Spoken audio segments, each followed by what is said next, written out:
At 16 years old, I travel with my sister, Sarah Barnes, to the remote mountains of Nectar Valley to participate in a program. While herding cattle in the mountains, I fall asleep.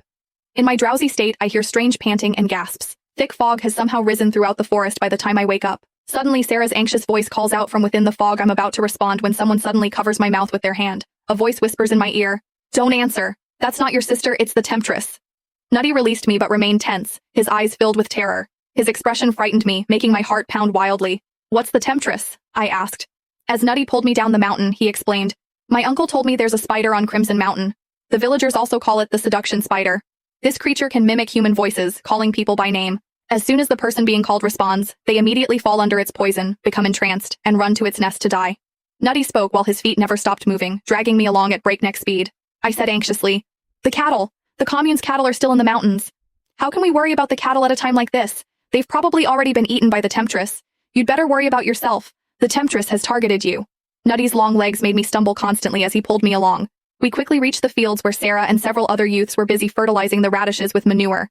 Seeing Nutty and me from a distance, Sarah put down her ladle and walked toward us. Without explanation, Nutty waved his hand, signaling for Sarah to come home with us. On the way, he told Sarah about the temptress.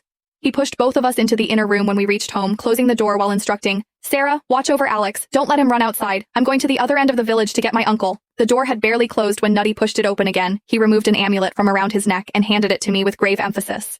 "Hang this amulet behind the door. No matter who comes, don't open the door under any circumstances."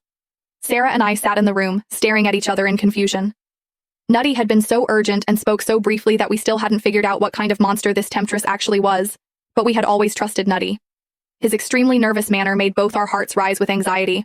"Sarah, what's this all about? We're in modern times now. Can there really be monsters?" The moment I finished speaking, someone called my name from outside.